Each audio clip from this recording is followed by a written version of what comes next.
And it was a tedious campaign for the All Progressives Congress as its leadership and members traveled across the country. This is seeking votes from Nigerians. Their effort paid off as the party was able to unseat the ruling People's Democratic Party with the promise of change.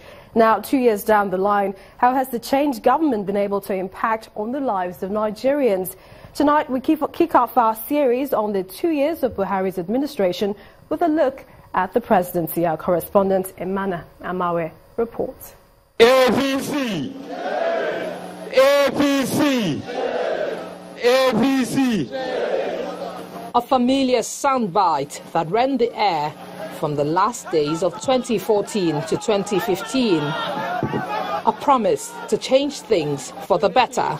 Our main problem is a vicious circle of insecurity, lack of job, and corruption.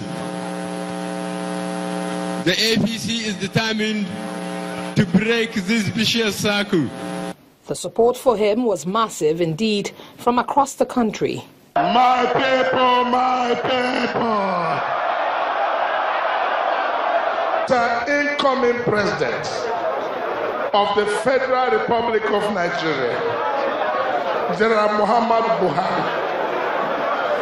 Muhammad Buhari, to the best of my knowledge, is not a corrupt Nigerian. But 2 years down the line, the story appears not to have completely changed as promised. They came on board, convinced Nigerians that they were going to tackle insecurity in the country. They were going to fight corruption. That was the mantra for which they canvassed for votes. Now, the issue of insecurity, one can safely say that they have done fairly well. They have, the Boko Haram has been decimated, and I'm not surprised. I mean, him being a former head of state, a former general, so his knowledge of how to tackle such was quite handy. Now, on the issue of fighting corruption, I am certainly not sure they have achieved any success. The government believes that what prevails now was not a creation of the present administration. 90% of government expenditure was on what we call recurrent. What is recurrent? Salaries, travel, training, welfare. Welfare, by the way, is food. Welfare. That's what we were spending money on. Only 10% went on capital. Only 10% of government spending was on capital. Now, what is capital? Roads, rail, power, housing, building educational institutions. Only 10% of government expenditure was capital. I can clearly see a scenario, a situation where we are finding ourselves almost in limbo. We are not moving forward, but rather we find ourselves in a major recession because of lack of understanding of what I call economic policies. But there is a consensus that the president has done well in fighting corruption and also in the war against terror. I will probably want to state that the only way I will want to pass this administration is in line with the issue of security. Despite unforeseen circumstances, I want to believe that the Buhari government has done their best to right the wrongs that we have in Nigeria today. I'm one of those who supported him. I'm one of those who believe in the change process, and up to today I want to say that I'm not disappointed with what he's doing, only that I feel sorry for him because of his illness. And I'm one of those that are praying fervently that God will heal him and so that he will come and finish the assignment I think he's doing for Nigeria today. Looking ahead, it's about 2 more years to go, and the 2019 election is expected to be a decider of the performance of the ruling APC, as the people will again have opportunity to express themselves through votes by electing those to lead the country for another 4 years. Emana Amawe, Channels Television News. Well, joining us on the news at 10 is a professor of international law and jurisprudence, Professor Akin Oyebode, to take a closer look at the review 2 years down the line. You've just seen this report, Prof. What do you make of it? Well, it's representative of what we've seen in the past 2 years. the government acting in fits and starts.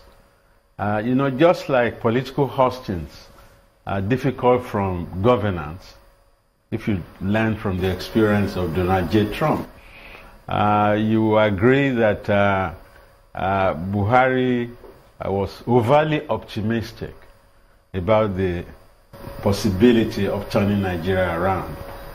Now, Buhari himself confessed that he did not know that things had gotten that bad, and he was even almost throwing in the towel, that this was an impossible case.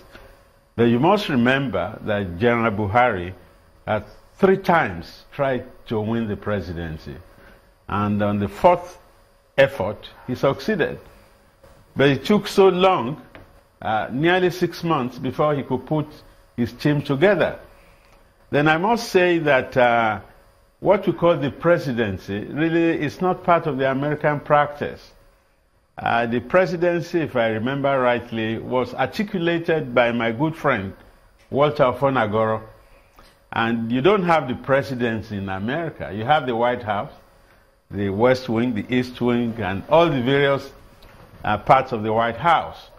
But this presidency today has moved, as it were, from the sublime to the ridiculous, to the extent that the erstwhile secretary to the government of the Federation jokingly asked, what is the presidency?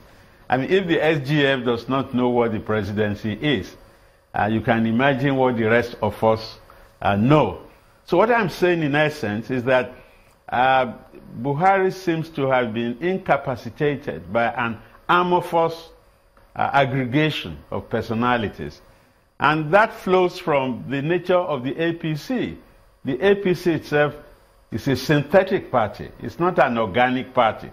It will take quite a while for the APC to mature into an organic party. Your thoughts on security, the anti-corruption war, job creation? I mean, they were key, the promises made by his administration.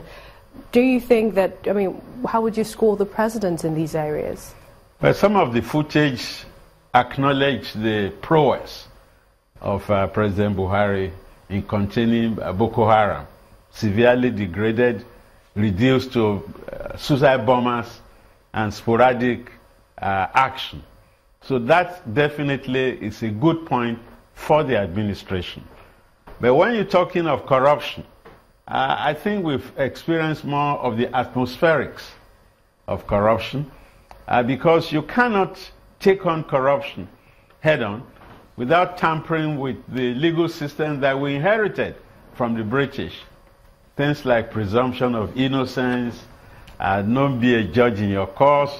We might need to overhaul the legal system and the prerequisites of trial, borrowing a leaf possibly from France. So that instead of saying accused persons are presumed innocent, maybe we'll start thinking of they are being guilty and the onus of innocence will be thrust on them. As far as the economy is concerned, there are rumors to the effect that we are moving out of the recession. There are so many doubting Thomases in Nigeria. They don't believe their pay package is not enough. They don't see the turnaround that the government promised, say in terms of job creation, say in terms of the exchange rate of the naira, refurbishing of the infrastructure, and the sort of things that Nigeria yearn for. Power. Because once to solve the power riddle, I will imagine that 80% of the problems of Nigeria will have been solved. Now, the power situation is neither here nor there. And so you can say that it's still a work in progress at the Buhari administration. Has the presidency under his administration demonstrated that it still deserves the confidence the people, put in him when they voted him into office? Well, I think one has to be sympathetic to President Buhari because of his health situation. But he still has that persona of integrity, of honesty, and diligence. And he's lucky to have somebody like Yemi Osinbajo as his vice president, who has the wherewithal to handle the problems. A thoroughbred technocrat, highly cerebral and who can do a lot to sustain the momentum which was a little bit lethargic, if I can put it that way. So the survival of the regime depends very much on the panache that Yemi Osinbajo and his team will bring to bear. Your thoughts now, 2 years more to go before 2019, what should be the focus? Well, the focus for me will be power and roads, infrastructure. Agriculture, which my good friend Audu Ogbe is trying a lot to reinvent, I think will be successful. But where the infrastructure is not really taken care of, power, utilities generally, water, then roads, transport, aviation, in fact, the railway system. I think we have, the APC government has its job cut out for it. Thank you so much, Professor Akinwumi, for coming on the News at 10. You're ever welcome. Well, Professor Akinwumi.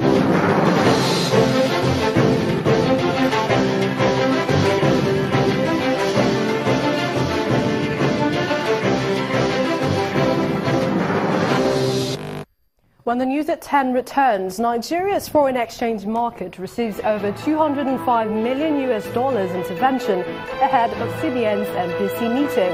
That's coming on in Business News. Stay with us.